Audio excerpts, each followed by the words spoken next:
Mahal na Panginoon, kalbis po sa iyong kapamagawa, Brother Ray. Praise God. Tayo pong lahat ay dumalangin sa ating mahal na Panginoon. Dakila't babagpala naming Amang Diyos na makapangyarihan sa lahat. Sa pangalan mo, mahal na Panginoon, susuunang dalangin ng aming minamahal na pastor. Mahal na Panginoon, basbasan po Diyos amang banal ang aming pag-aaral sa iyong mga banal na salita sa araw nito. Dinadalangin po namin, O Diyos, buksan po lahat, pakinig at pangunawa ng aming mga kabatiran para sa iyong banal na salita sa araw na ito. At yun din, O Diyos, sa ibang lingkod sinang akin, wala akong magagawa, sa iyo lamang ako maasa, mahal na Panginoon, na magkaroon sa pantalento at karunungan upang ituro ang iyong mga banal na salita, O Diyos, ang mga banal sa aking mga kapatid sa araw nito. Mahal na Panginoon, lagipan mo ng pag-ibig at kapangyarihan, O Diyos, ay iyong banal salita sa araw na ito. At sa lahat ng unit na gawa ng kaaway, sama-sama namin sinasaway sa makapangyarihang pangalan ni Jesus. Hallelujah, kasal! In Jesus' name. Hallelujah, praise the Lord! Praise the Lord! Purihin ang ating dakilang Diyos at mga kapatid, tayo po ay panandalian na mag-aral sa salita ng Diyos sa araw nito.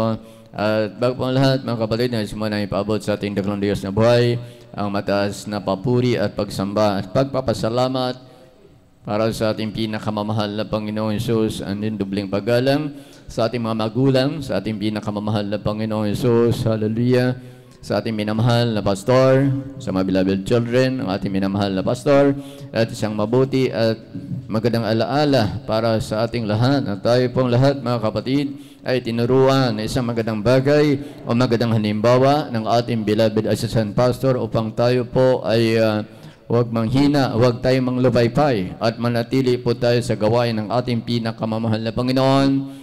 Praise God, habang tayo po ay narito sa inyo mga kapatid, magandang hapon sa inyong lahat. Sa lahat ng mga nandirito, purihin ng ating dakilang Diyos sa pamilya Solkiano, pamilya Golyogo, magay sa lahat ng ating mga kapatiran, sa mga kasama ko, sa aking mga kapwa, kamagawa, sa basa ng Diyos. Praise God, magay sa lahat ang naabot ng tinig nito. Maging sa ibayong dagat, mga minmahal, magandang hapon sa inyong lahat riyan. Maging sa Luzon, sa Visayas, sa Mindanao. Praise God, purihin ang ating pinakamamahal na Panginoon. Magandang hapon sa inyong lahat riyan, mga kapatid ko. Palakpakan po natin ang ating pinakamamahal na Panginoon. Praise God, ang sabi ng Biblia, tayo pong lahat mayroon pong mga tungkulin na dapat nating sundin, dapat ating gampanan, habang tayo po ay narito at atin pong sinasagawa ang kalooban ng ating pinakamamahal na Panginoon. Amen? Amen. Ang sabi ng Bible, ito ang wakas ng bagay. Lahat ay narinig, ikaw ay matakot sa Diyos at sundin mo ang kanyang mga utos sapagkat ito ang buong katungkulan ng tao. So, ibig sabihin mga kapatid, tayo po ay magmula na tayo po ay napabilang sa banal na ministeryo pong ito, magmula na tayo nakakilala sa Diyos na tunay, Diyos na totoo, mga kapatid ko, meron na po tayong tungkulin sa ating pinakamamahal na Panginoon na dapat nating gampanan. Amen? Alinsunod sa kalooban ng ating pinakamamahal na Panginoon, praise God, sa pagkatawag sabot sa atin sapagkat mahalaga ang pagkatawag, mga kapatid, sabat sa atin, mga minmahal, sapagkat ang puhunan ng Diyos po rito, mga kapatid ko, sabat sa atin, ay buhay. Amen. Kaya napakapalad po natin, mga kapatid, sapagkat tayo po ay kinhabagan ng ating pinakamamahal na Panginoon. Tayo po ay tinawag sa banal na ministeryo pong ito upang tayo pagpalain, maging tagapagmana ng langit at buhay na walang hanggan. Amen. Purihin ang ating dakilang Diyos na buhay. Kaya, noong araw, mga kapatid, tayo po ay bata sa pananampalataya. Wala po tayong alam kung paano po natin ay sagawa o sundin po natin ang kalooban ng ating pinakamamahal na Panginoon. So, ba't ngayon, mga kapatid, tayo po ay mayroon ng sapat na kakayahan sa pananampalataya. Ang utos ng ating pinakamamahal na Panginoon, kinakailangan atin pong gawin at sundin po natin kung nais po natin tayo pagpalain, maging tagapagmana ng langit at buhay na walang hanggan. Palakpakan natin ang ating dakilang Diyos. Amen? Unang Korinto 13:11. Buksan natin ang unang Korinto.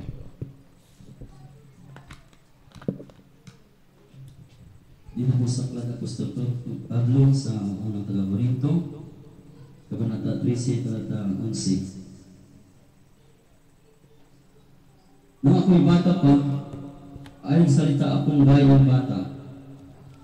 Nagdaramdam akong gaya ng bata, nag-isip akong gaya ng bata. Ngayong maganap ang aking pagkatao, ay iniwan ko na ang mga bagay ng pagkabata. Amen. Purihin ang ating dakilang Diyos. Ngayon mga kapatid, tayo po ay matanda na. May sapat ng gulang sa pananampalataya. Kaya wala na tayong dahilan na sabihin po natin, hindi po natin alam kung paano maglingkod sa ating mahal na Panginoon. Hindi natin pwedeng sabihin na hindi po natin alam kung ano ang tama at mali. Sapagkat tayo ay bumilang na ng maraming panahon, maraming taon sa paglilingkod sa ating pinakamamahal na Panginoon. Kaya napakarami na tayong alam, napakarami na nating nalalaman patungkol sa salita ng ating pinakamamahal na Panginoon. At dahil sa napakarami nating alam mga kabayo ko, lahat po tayo ay naatasan mga kabayo ko, na sundin po natin ang kalooban ng Diyos. Sapagkat ito lamang ang tamang paraan mga kapatid upang tayo ay huwag maisahan ng kaaway, huwag madaya ng kaaway. Amen. Ang pagtalima at pagsunod sa salita ng Diyos ay mabuting bagay, sapagkat dito po tayo pagpalain ng ating pinakamamahal na Panginoon. Noong araw tayo bata pa sa pananampalataya, wala po tayong alam kung paano pa natin sundin ang kalooban ng ating pinakamamahal na Panginoon. Kaya nakagawa po tayo ng isang bagay na labag sa kalooban ng ating pinakamamahal na Panginoon. Ngunit ngayon, wala na tayong dahilan, sapagkat marami ng panahon, bumilang na tayo ng maraming taon sa paglilingkod sa Diyos. Ang kailangan na lamang natin mga kabayko ay pagtibayin ang ating pananampalataya sa ating pinakamamahal na Panginoon upang tayo makasiguro na bawat sa atin mga kabayko maging kapagmana ng langit at buhay na walang hanggan. Amen. Palakpakan po natin na malakas ang ating pinakamamahal na Panginoon. Katulad ni Moises mga kabayko.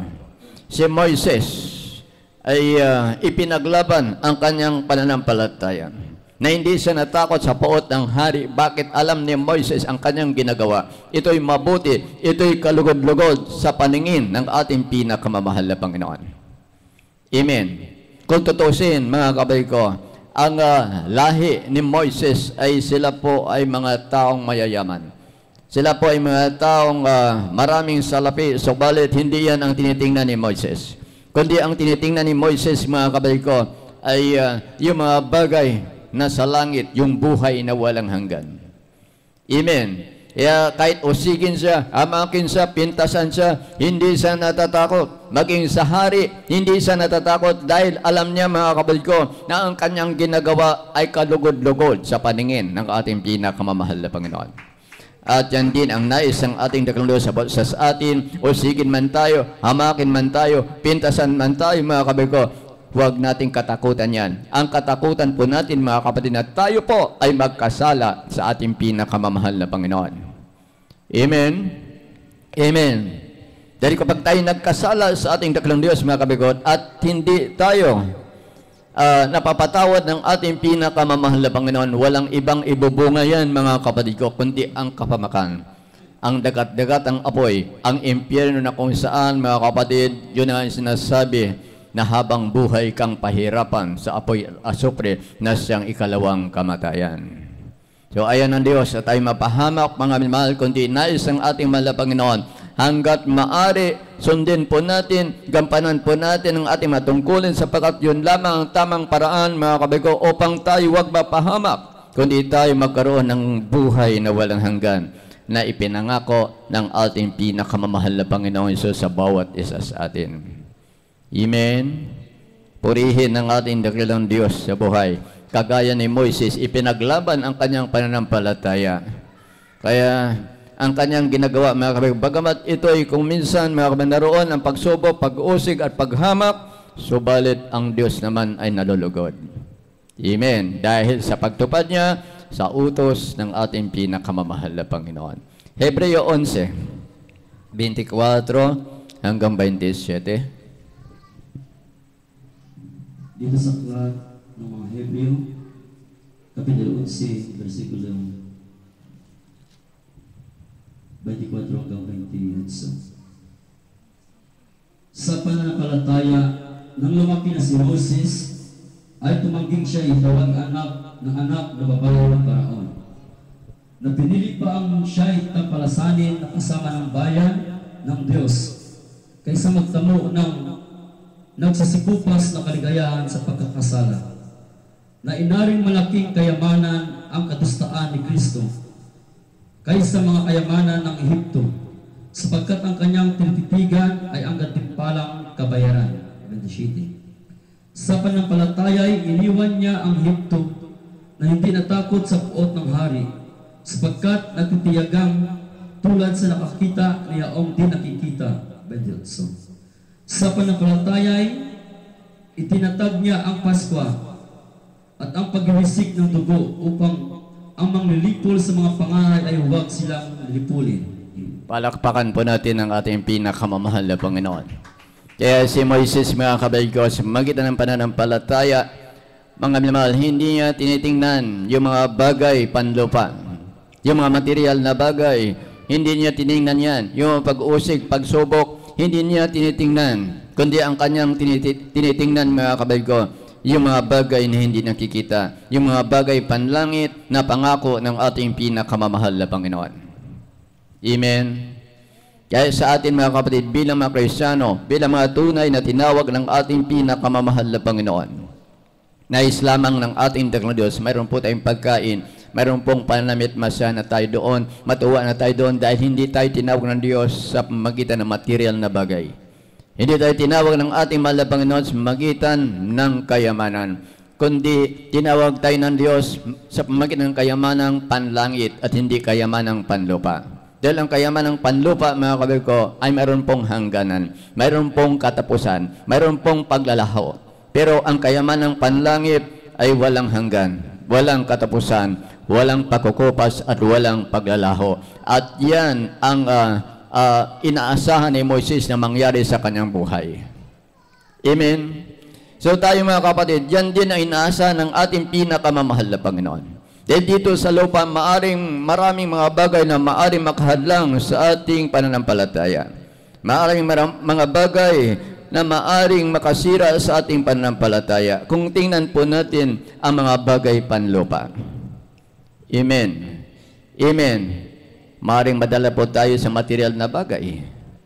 Maaring madala po tayo sa mga pagsubok sa buhay. Maaring madala tayo sa mga pag-usig. Amen.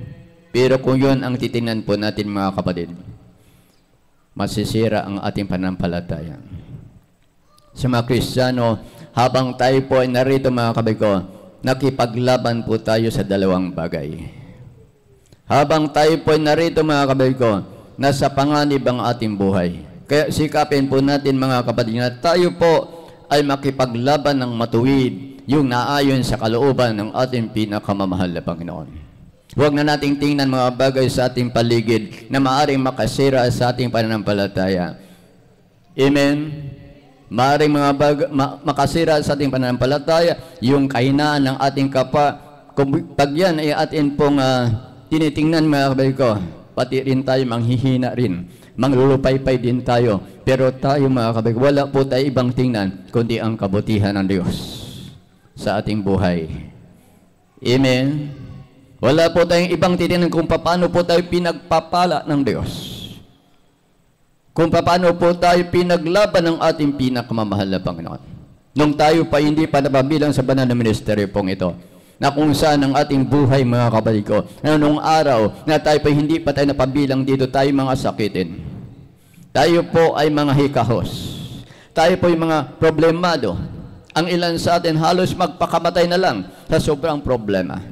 Ngunit dumating sa atin ang salita ng Diyos, mga kabay ko, binigyan tayo ng ating mahal na Panginoon ng panibagong pag-asa. Amen. Yung buhay nating walang pag-asa, dinugtungan ng ating pinakamamahal na Panginoon na isang masaganang pag-asa. Pagpapala sa pisikal, higit sa lahat, spiritual na pagpapala ang kaloob ng Diyos sa balsa sa atin.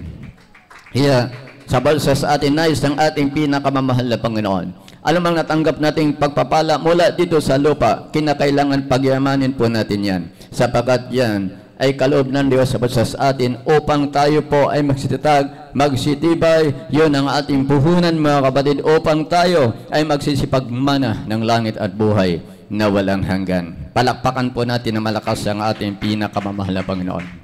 Sapagkat sa ngayong panahon mga kapatid ko, pahirap na pahirap ang ating buhay. Darating ang araw mga kapatid ko, ang mga tao sa lupa ay manghina, manglulupaypay dahil sa matinding takot. Dahil sa pangyayaring hindi ka nais-nais sa ating paligid. So balit tayo mga kapatid, wala po tayong dapat katakutan. Sapagkat tayo po, habang tayo po ay narito, tayo mga Kristiyano, naghihintay na lamang tayo sa pagbabalik ng ating pinakamamahal na Panginoon. Amen? Ang dapat nating katakutan mga kapatid, na tayo po ay magkulang sa ating mahal na Panginoon. Dapat tayo matakot na tayo magkasala sa ating pinakamamahal na Panginoon. Amen. Ngunit tayo po, habang tayo po ay narito mga kapatid ko, tulad sa ating sinasabi kanina, naghihintay na lamang tayo sa pagbabalik ng ating pinakamamahal na Panginoon.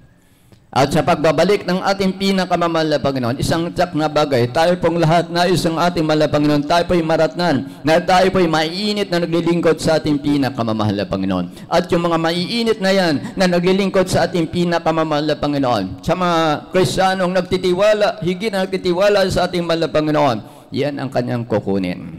At yung maiwan, mga kapatid, itong mga taong walang pananampalataya sa ating mahal na Panginoon. Walang pakialam sa kaligtasan.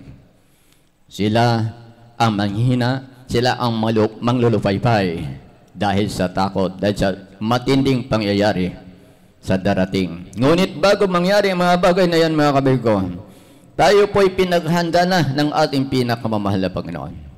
Na tayo, bago dumating mga bagay na yan, kukunin muna tayo mga Kristiyano, ilalagay po tayo doon na kung saan ang lugar nilaan sa atin na ating pinakamamahal na Panginoon. At yung mga naiiwan mga kapatid ko, sila ang daranas ng terribleng problema at kahirapan. So tayo mga kapatid ko, mapalad tayo. Dahil hinihintay na lamang natin ang pagbabalik ng ating mahal na Panginoon. Amen. Dahil sa pagbabalik ng ating dakong Diyos, maaring yung mga tao na narito sa lupa nito, mga kapatid, manghihina na sila, manglupaypay sila, sapagkat hindi na nila magugustuhan ang mga pangyayari sa inaharap. Amen. Ngayon, masaya pa sila dahil hindi po nila alam ang pwede mangyayari sa inaharap.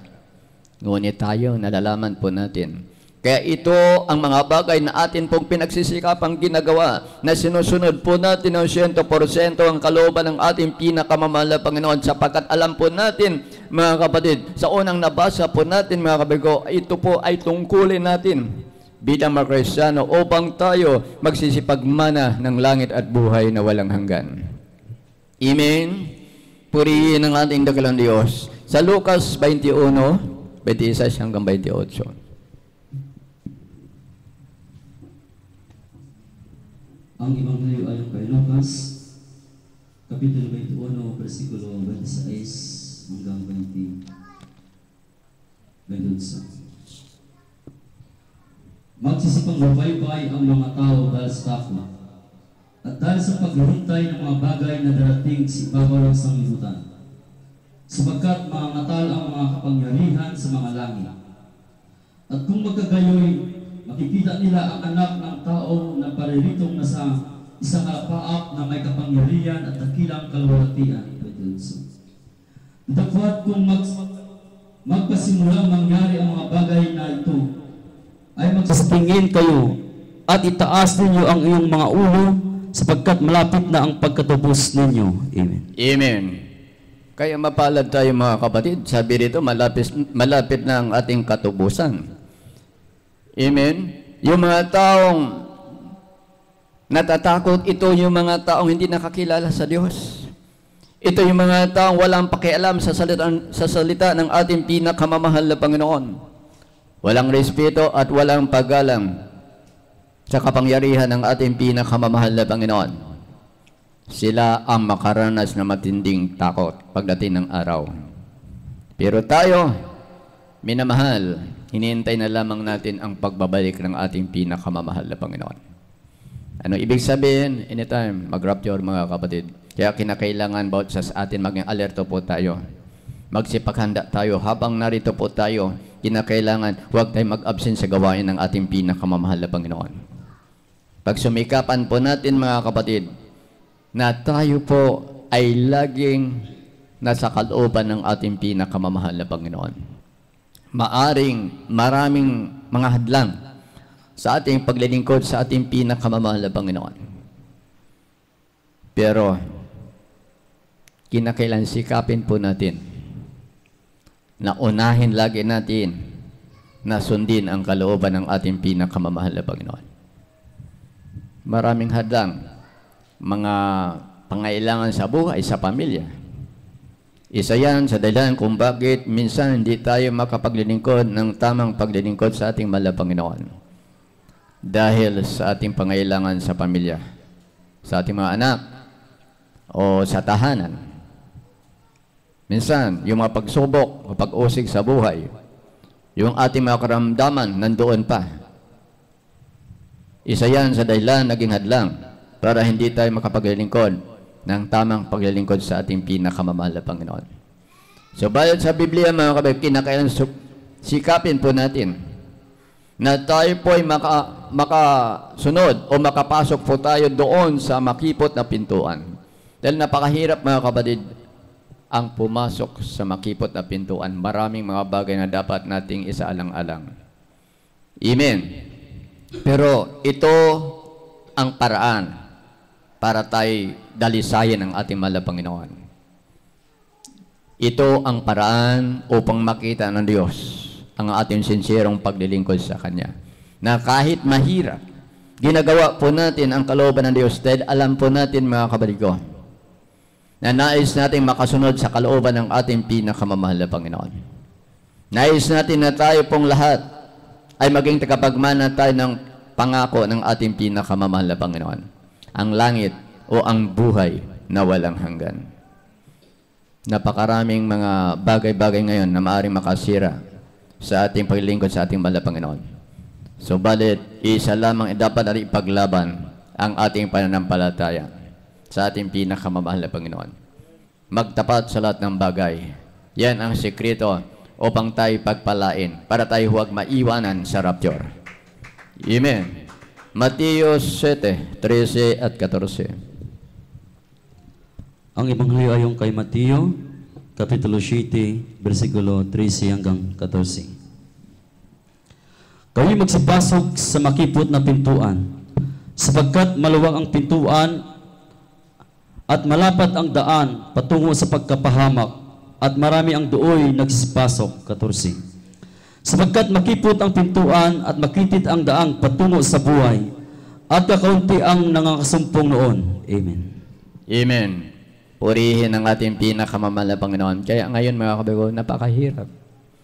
Dahil maraming mga ginagawa ang kaaway sa ngayon na naging sanhi na kung minsan ang mga tao nasa halip sumunod sa kalooban ng Diyos, naghuhumaling na sila doon sa isang bagay inaakala nila yung maganda. Yun pala ay nakakasira na sa buhay ng tao. Amen? Kaya yung mga gadget, yung mga cellphone, mga kapatid, minsan maraming nag-aaway riyan. Yung mga Facebook, maraming nag-aaway riyan. Bakit? Dahil hindi nababantayan ng bawat isa ang kanilang mga sarili. Yan po ay padibong ng kaaway. Kapag tayo po hindi marunong tayo magbantay, tayo po ay matatalo ng kaaway. Amen. Kaya minsan, yan ang ating inano, lalo na sa mga bata. Hindi dapat sanayin sa mga gadget, sa mga cellphone. Dahil pag sinanay natin sila doon, mga kabay ko, mawawala na ang kanilang pananampalataya sa ating pinakamamahal na Panginoon. Masisira ang kinabukasan sa spiritual na kinabukasan. Amen. Napakatalino ngayon ang mga bata. Halos yung hindi natin alam, mas alam po nila. Kaya pag nagkulang po tayo sa pagtuturo sa kanila, mga kapatid, pabulusok na sila sa impyerno. Yan ang dapat natin tandaan. Kinakailangan bantayan po natin ang ating mga kabataan. Turuan mabuti ang mga bata sa daan na dapat nilang lakaran. Amen. Pag hindi natin sila nasubaybayan, mga kapatid, maaring yan ang ikapapahamak po nila. Nasa halip na sila'y nakakasunod sa kanilang mga magulang, hindi na. Tama, pag sa tahanan nasusunod pa, pagdating sa labas, iba na ang nagagawa. Amen. Kaya tayong mga magulang, magpilit tayong pumasok sa makipot na pintuan. Ano sabi nito? Sapagkat maluwang ang pintuan patungo sa pagkapahamak. Kaya ang Biblia, lagi nating subaybayan. Lagi nating basahin yan para malaman po natin kung ano ang kalooban ng ating pinakamamahal na Panginoon. Amen. Amen. Sabi ng Josue, sa last verse na tayo sa Josue. Dito sa aklat ni Josue, Kapitulo 1, versikulo 8. Ang aklat na ito ng kautusan ay huwag mahiwalay sa iyong bibig, kundi iyong pagbubulayan araw at gabi, upang iyong masunod na gawin ang ayon sa lahat na nakasulat dito. Sapagkat kung magkagayoy iyong pagiginhawahin ang iyong lakad, at kung magkagayoy, magkatamo ka ng mabuting kawakasan. Amen. Amen. Palakpakan po natin na malakas ang ating mahal na Panginoon. So, sabi sa Bible, mga kabaigon, maliwanag sinasabi po rito sa Josue 1:8, ang aklat na ito ng kautusan ay huwag mahiwalay sa iyong bibig, kundi iyong bulay-bulayan araw at gabi upang iyong masunod na gawin ang ayon sa lahat na nakasulat dito. Sapagkat kung magkagayoy, iyong pagginhawahin ang iyong lakad, at kung magkagayoy, magtatamo ka ng mabuting kawakasan. So wala tayong asahan, mga kapatid, kundi ang salita ng Diyos. Hindi ang ating sariling kakayahan. Amen. At sa magitan ng pagtalima, pagsunod, mga kapatid ko, dito po tayo pagpalain ang ating mahal na Panginoon. Dito tayo magmana ng buhay na walang hanggan, na ipinangako ng ating dakilang Diyos na buhay sa bawat isa sa atin. Kaya sikap, mga kapatid. Amen. Ingatan yung mga worldling, mga gawain hanggat maaari. Hindi na tayo pwedeng mag-isa po roon. Sapagkat ang ating pinaglalaban, ang ating pananampalataya. Talapakan natin ang ating pinakamamahal na Panginoon. Tayo pa'y umawit sa ating dakilang Diyos.